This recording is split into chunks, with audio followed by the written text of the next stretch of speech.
Good evening, everybody. My name is Deborah Levy. I'm a fellow at the Columbia Institute for Imagination and Ideas. I'm a novelist, an essayist, and a poet.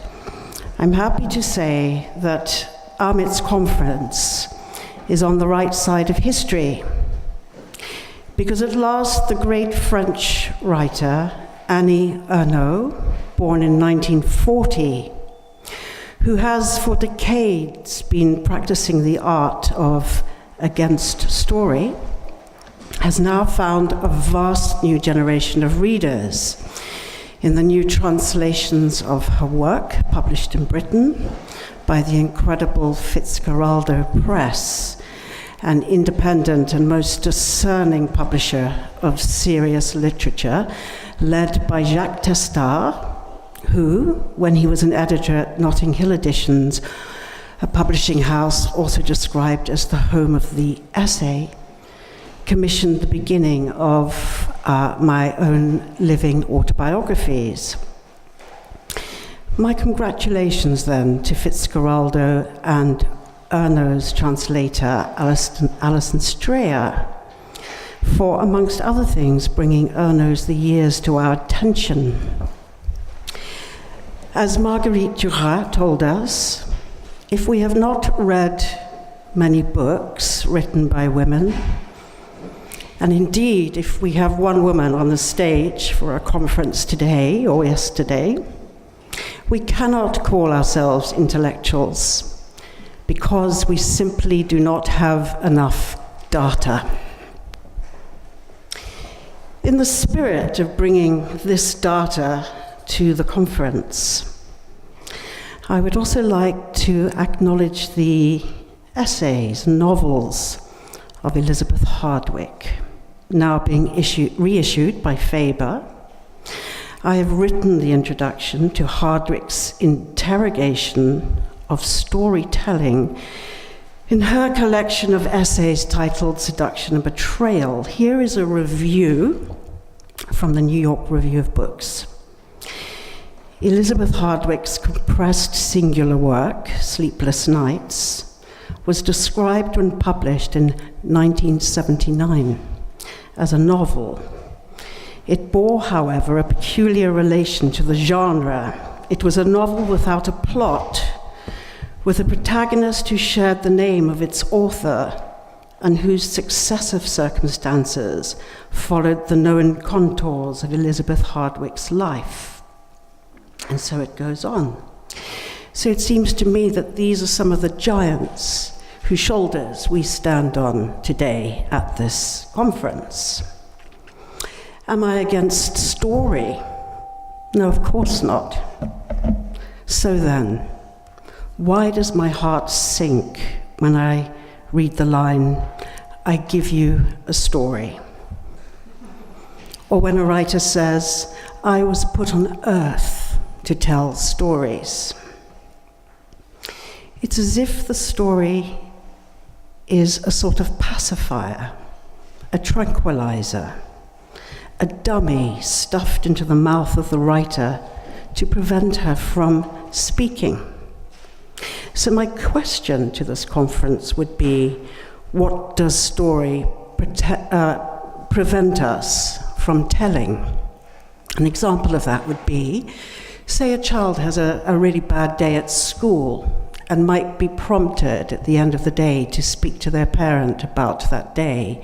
And the parent unconsciously picks up on that bad day and really is exhausted and can't go there and says, "Let me tell you a story." This poor child is subjected to the torture of storytelling and has some quite important things and interesting things to say. There is the story, and then there is everything else. You will have your own ideas about what everything else might be. In my view, it is probably everything else that is most interesting. But, you know, if we told that stories are good for us, like eating our vegetables, and then we told that we're against storytelling, and that's good for us, like eating our vegetables, we perfectly entitled to give both positions the finger.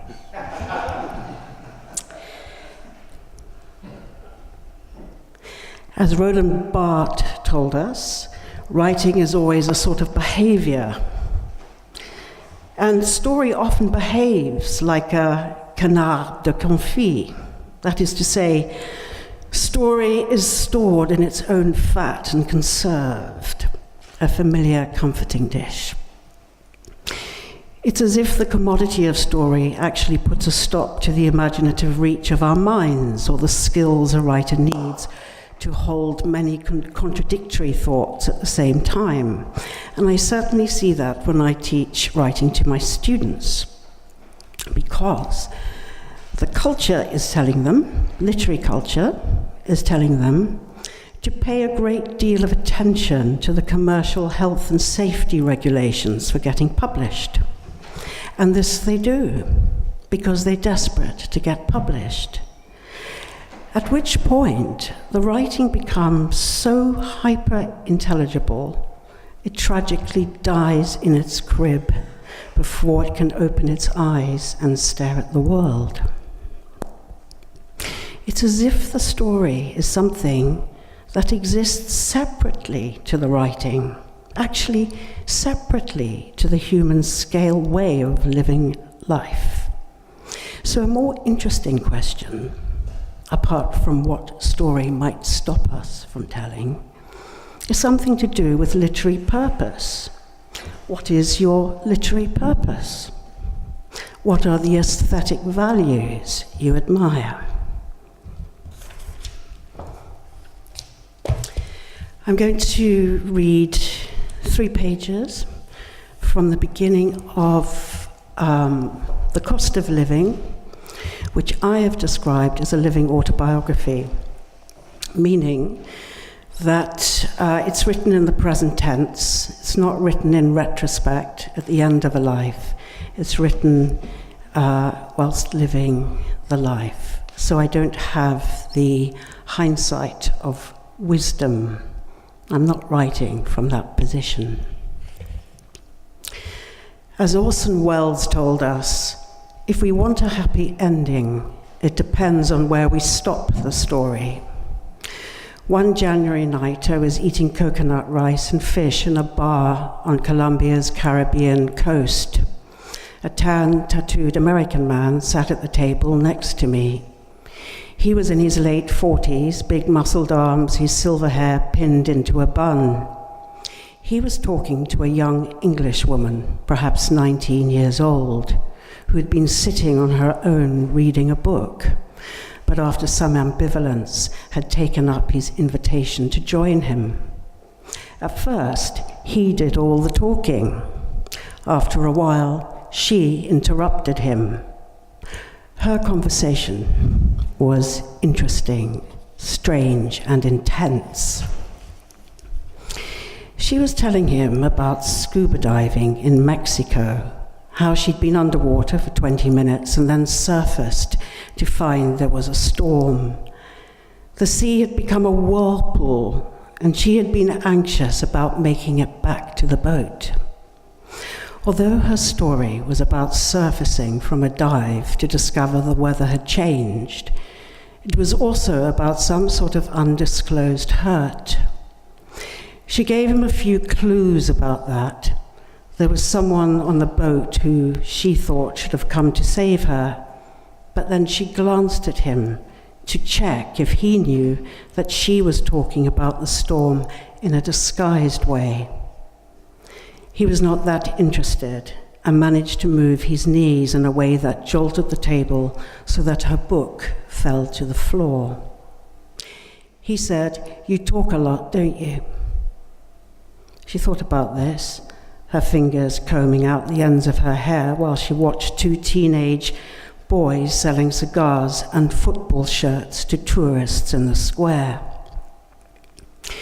It was not that easy to convey to him, a man much older than she was, that the world was her world too. He had taken a risk when he invited her to join him at his table. After all, She came with a whole life and libido of her own.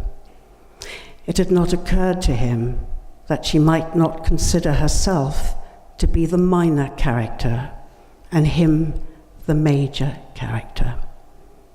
In this sense, she had unsettled a boundary, collapsed a social hierarchy, broken with the usual rituals. While the waitress collected plates heaped with crab claws and fish bones, I was reminded of the Oscar Wilde quote, "Be yourself, everyone else is already taken." That was not quite true for her. She had to make a bid for a self that possessed freedoms he took for granted. After all, he had no trouble being himself. You talk a lot, don't you?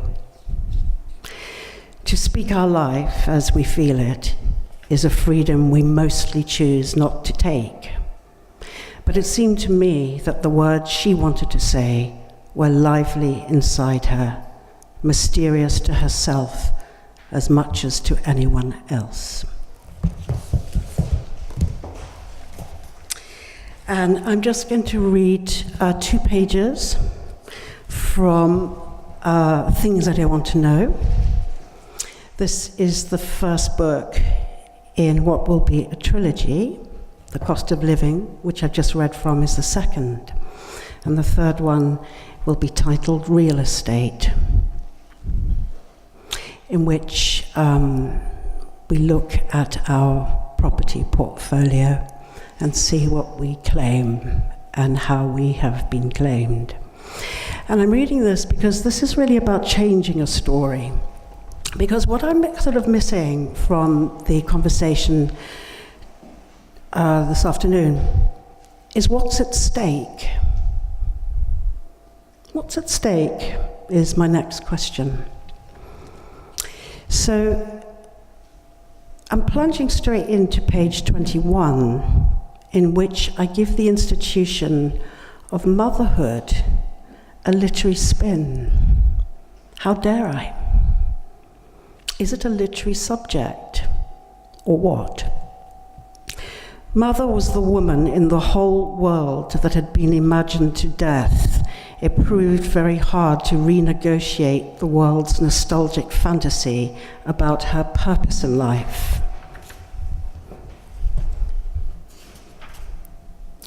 The trouble was that we too had all sorts of wild imaginings about what mother should be, and were cursed with the desire not to be disappointing. We did not yet entirely understand that mother, as imagined and politicized by the societal system, was a delusion. The world loved the delusion more than the mother. All the same, we felt guilty about unveiling this delusion in case the niche we had made for ourselves and our much-loved children collapsed in ruins around our muddy trainers, which were probably sewn together by child slaves in sweatshops all over the globe. It was mysterious, because it seemed to me that the male world and its political arrangements, never in favor of women and children, were actually jealous of the passion we felt for our babies. Like everything that involves love, our children made us happy beyond measure and unhappy too, but never as miserable as the 21st century neo-patriarchy made us feel. It required us to be passive but ambitious, maternal but erotically energetic, self-sacrificing but fulfilled. We were to be strong modern women, whilst being subjected to all kinds of humiliations, both economic and domestic.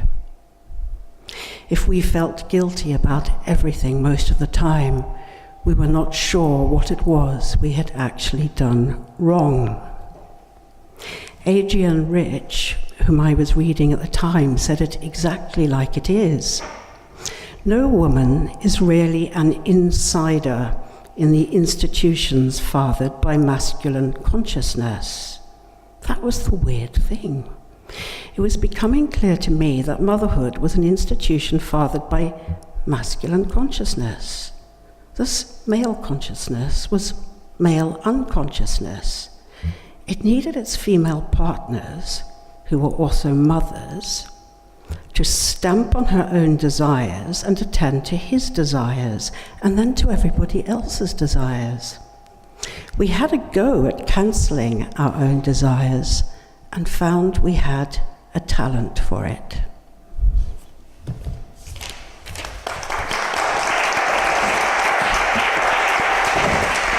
Okay, my life has been going a bit non-linearly of late, so I'm non-linearly going to say something about Deborah, some remarks that I wanted to make about her.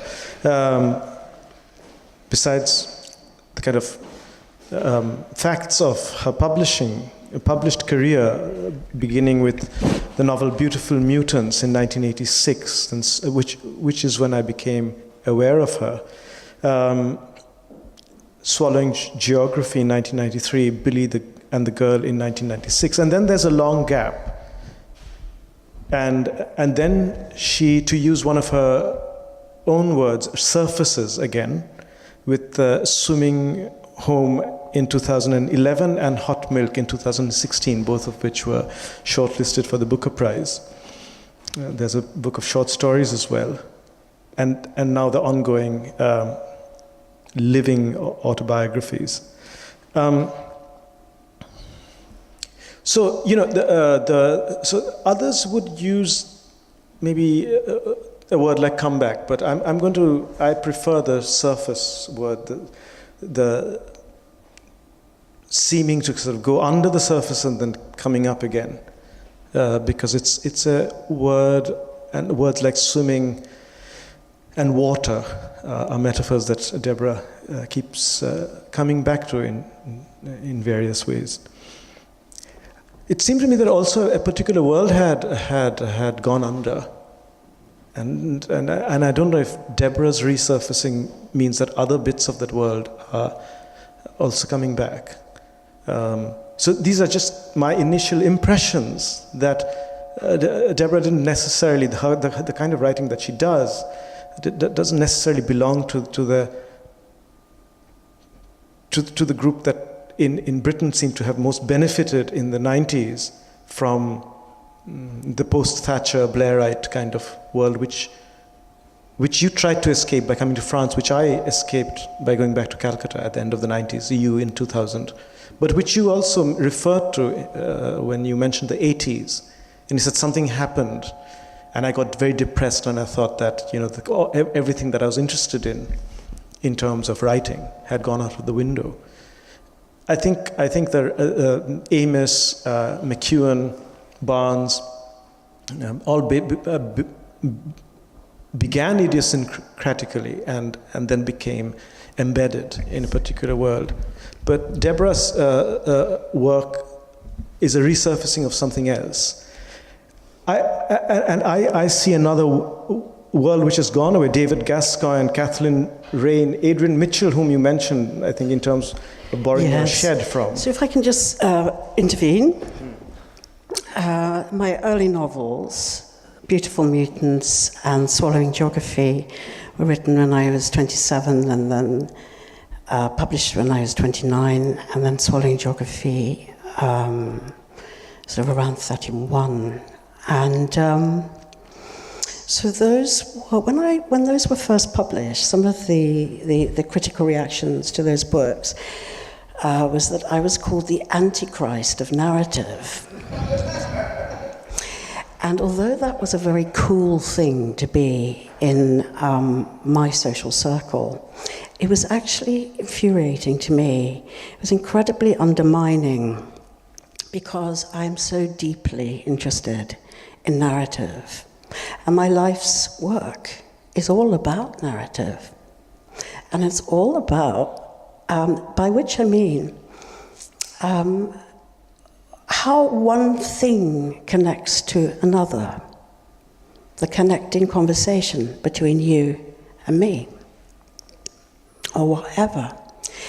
So, however, a kind of readership was a small readership was built up from those books, and they are now being reprinted as Penguin Classics. I'm now 60, and those books are now, that's what they are now. When I wrote Swimming Home, after a 15-year break, I think that's what you're referring to, it was very difficult to get my work published in the 1980s. In the 1990s. But I was writing nevertheless. There's no disappearing. The writer was at work. I was also raising my children, and I was teaching at the Royal College of Art, where I was also a research fellow. So I was teaching writing to visual artists, and mostly in the animation department. When I wrote Swimming Home, I wanted to write a page-turner about sorrow. That's the task I set myself. It's not usually a subject that we want to maybe turn the page, keep turning the page on. And it was declined by a big handful of British publishers who said it was too literary. And then there was a bite from a mainstream publishing house who said to me, if you take out the one rupture in time, Swimming Home is a chronological book. It's set over 5 days, but there's a car journey that starts at the beginning of the book, and it's repeated throughout the book, in which we learn, we are given more information, and in which some of the palette that I was exploring then, which is the uncanny, developed. And there was absolutely no point in publishing this book by taking out the one rupture in time, taking out its most important innovation, as far as I was concerned. So then it was taken out, so I said no, and the editor said to me, I'm glad you said no, because I wouldn't know how to edit this book, because I'm not sure how you put it together, which refers, Peter, and Jeremy, to that comment about wanting to see through writing. And I was very pleased that editor couldn't work out how it had been put together, because that's sort of my art, in a way. And that's something for readers to put together, because it's always readers who complete a book. Marcel Duchamp said, you make a piece of art, and it's 50% done, and the audience complete it. That's how it goes, and I always have that in mind when I write novels. So then it was picked up by a small publishing house. It was shortlisted for the Man Booker Prize. It sold hundreds of thousands of copies, and it could no longer be distributed by the small publishing house, who had to do a co-publishing deal with Faber. So that's the story of and Other Stories is the small publishing house. Can I read out something that you wrote in The Guardian recently, in the Marie Kondo essay? Fiction in particular can be boring for the same reasons that make people boring. Its mind is closed, it cannot tolerate doubt, it has no interest in the subjectivities of others. It cannot access the apparently unknowing part of its mind, sometimes described as the unconscious. It is relentlessly cheerful or relentlessly despairing, and most importantly, I'm not interested in how it thinks. And here you're also talking about getting rid of books from your shelf, right? I mean, not getting rid of the kind of stuff you don't want to engage with anymore. Do you want to say a little bit more about the mood? About? The mood you were in and what you were thinking about when writing this. I like these sentences very much. for a number of reasons, but I want you to kind of just tell us a bit more. I think the mood I was in is just irrelevant. Although the mood of fiction is deeply relevant, so that's Amit is referring to a piece I wrote for The Guardian. The books I threw away, I realized that although they were speaking to me, I didn't want to listen. And why did I throw them away? I have no interest in naming writers at all. Why would I? Yes, no interest in the subjectivities of others. Well, what's the point of that? Cannot tolerate doubt or uncertainty. Story actually has a lot of difficulty. A particular kind of narrative has a great deal of difficulty accommodating doubt and uncertainty, to really embody it. I mean, it could express it in 3 lines, but to really embody it and enjoy it, it can't do. And then the other was, I'm just not interested in how it thinks.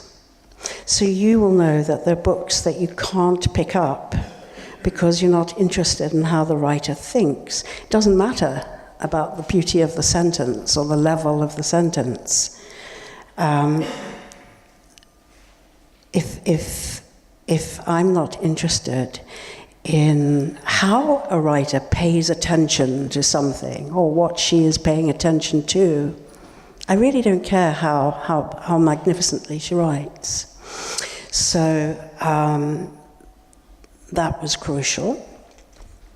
And I did. I got rid of a lot of it. What initially interested me about what you said here is because it confirms something that I felt about where novels have been coming from in the last 25 years, and novelists and the space they occupy as being far more generically closed. Novelists seem to mainly speak about novels and issues that might be of interest to novelists, in comparison to, let us say, people from other art forms who seem to be open to and to be the product of many disciplines. And this seemed to me, the professionalization of the novelist seemed to be a kind of closing down. And you mentioned its mind is closed. And I was thinking of your own emergence from the Dartington College of Arts as a kind of background, an institutional background, and your multidisciplinary kind of practice, making you different from this world where novelists seem to be novelists all the time, and only nourishing themselves on this talk of one form. And that's where its mind is closed kind of made me think of. Right. And what's at stake in that? I mean, why is that important? Why is an interdisciplinary and multidisciplinary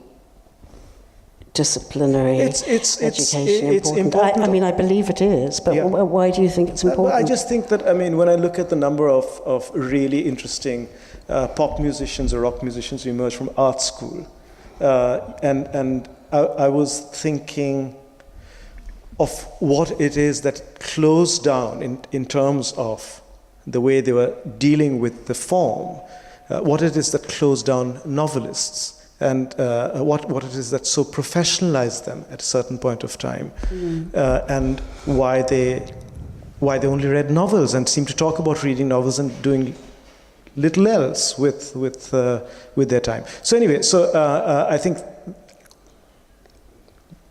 I think it's interested me why it's important is because, so for instance, I trained in theatre. I trained to write for the theatre. So I was taught to embody ideas physically because I was writing for actors. So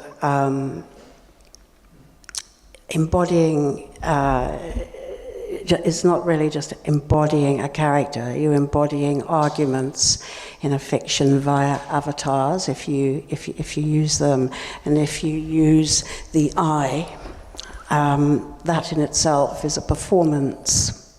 So understanding how that having some kind of understanding about how that performance is put together is very helpful. And why the visual arts? Because the visual arts are dealing with form all the time.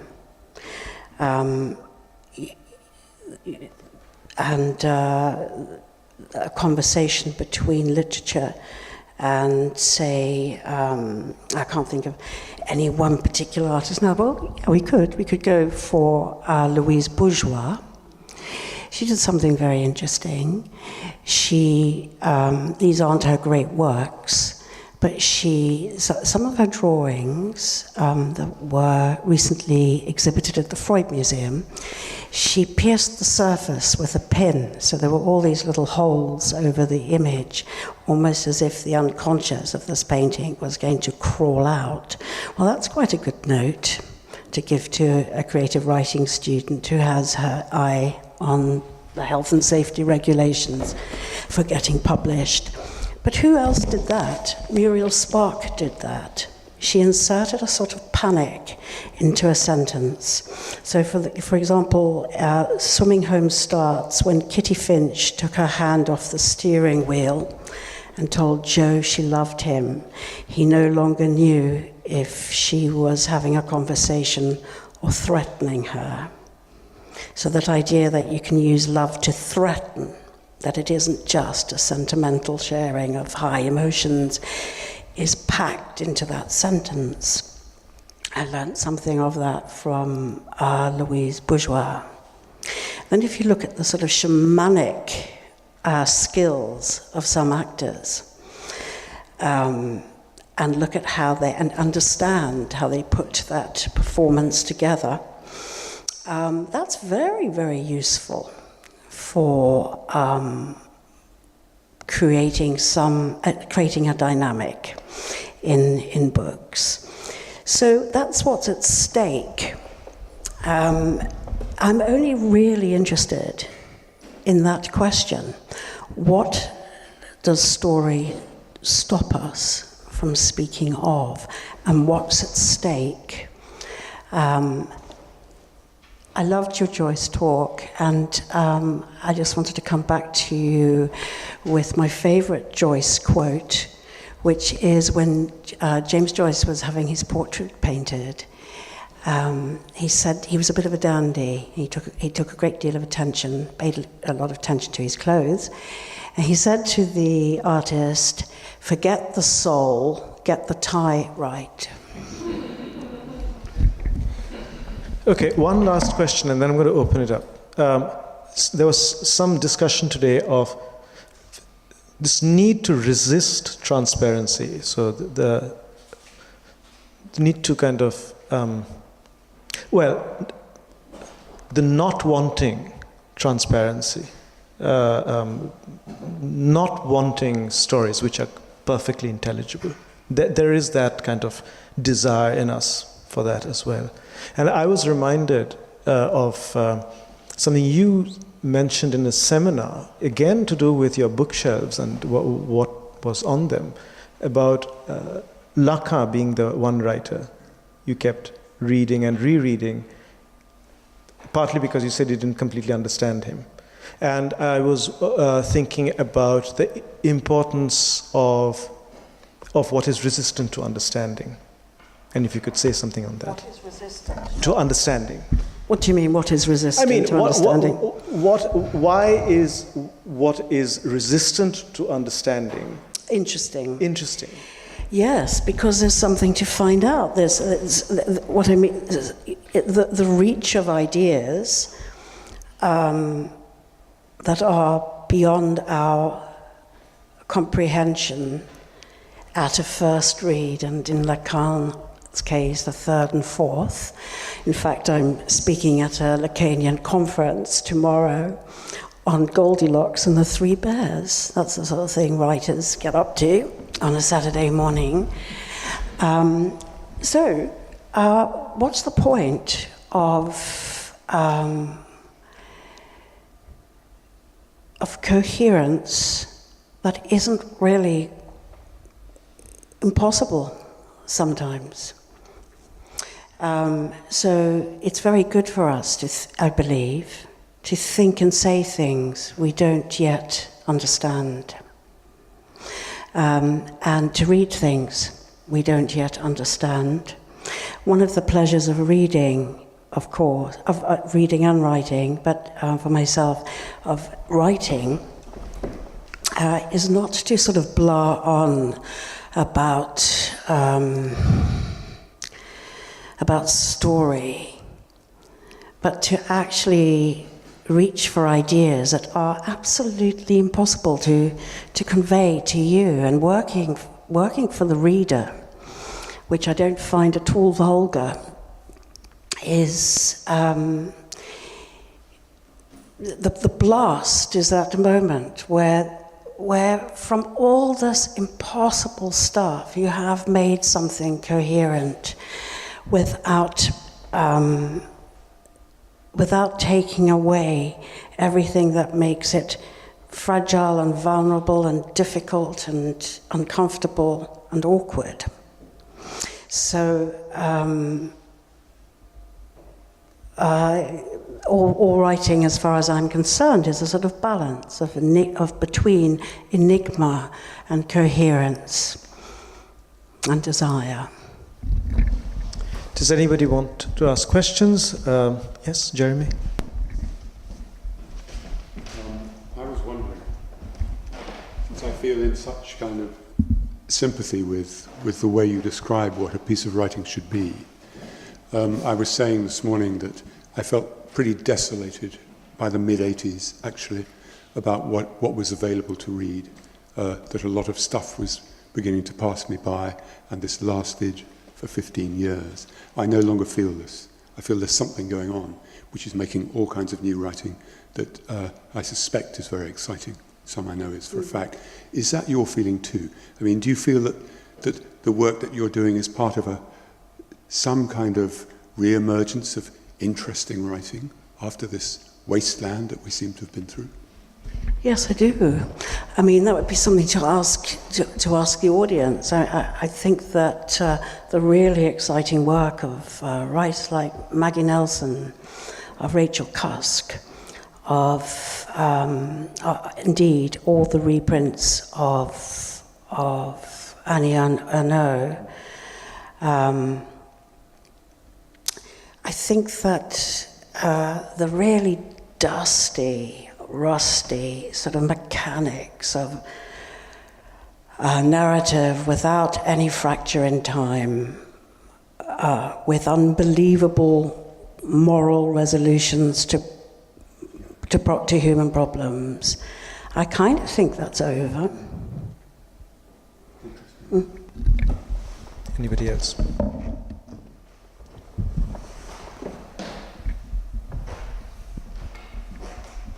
Questions? Peter? I can't resist asking what you're going to say about Goldilocks and the Cup. Can you give us a Never talk out your conference keynote on the night before. I'll answer that differently, on a level of storytelling. And this actually relates to something that Amit's been talking about. Very little happens in Goldilocks. A young girl, maybe 5, 7, is walking in the woods. She has no biography. We don't know who her parents are. That's great. And she sees a cottage, something Heimlich, in the woods. It looks cozy, and the table is set. 3 places, 3 bowls of porridge. And what does she do? She just walks in. She lifts up the latch, she walks in, she sits on the furniture, she eats the food, and she sleeps on the bed. The bears come home, she's woken up, she screams, and she runs out. That's all that happens. So why do we remember it? And why is it so interesting to us? And the clue is to do with everything that's left out of that story. Her biography, a lack of suspense, because there's nothing in the Goldilocks story that suggests that she's looking out of the window to see if the people will come back, or that she's nervous, or that she feels it's wrong to eat their porridge and then sleep in the bed. She just does it. And there is no sort of punishment at the end too. There seems to be no real moral at the end of that story. She screams and she leaves. And then it gets a bit more complicated because there are many other, not many, but there are other versions of that story. But it's a story in which very little happens, but which has thrilled children, because a child has agency and seems to have no fear of the consequences of their curiosity.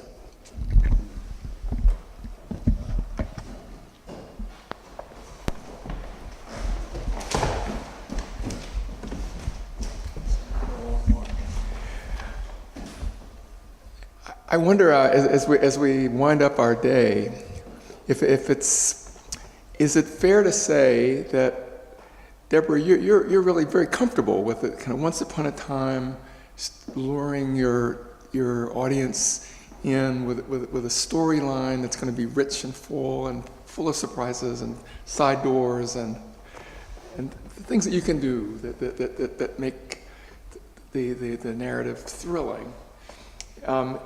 And Amit, you come at things quite differently, and are really not thinking about those shapes or about the audience in quite the same way.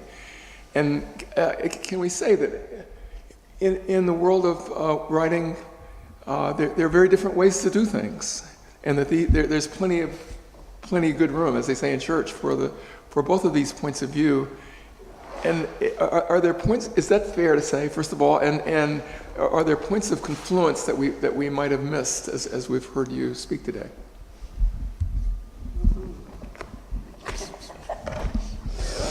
Well, Bob, I think you're trying to find a resolution and to the day, and by saying, well, you write like this and you write like that, and some of that is right.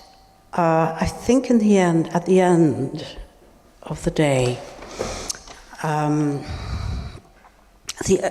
going to repeat myself. The only question as a writer that interests me is who wants what and what's stopping them from getting it. How desire is thwarted or met. And what's at stake. I can't bear talks in which nothing is at stake, because language is the big adventure of my life. When I say what's at stake, I don't mean plot. I don't mean a canoe ride right down the rapids. But what's at stake in a conversation like this? Because language is extremely important to me. So it's not like I'm here to sort of pass time. And, so I would like to know from someone in the audience when we wrap what you might believe story stops us from telling. I think quite a lot. And on the other hand, narrative is absolutely my life's work. And my approach to it won't be yours and many other writers, and it won't be Amit's.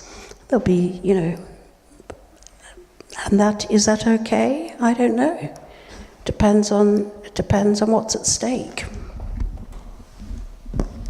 This is Deborah's session, so I don't really need to answer this.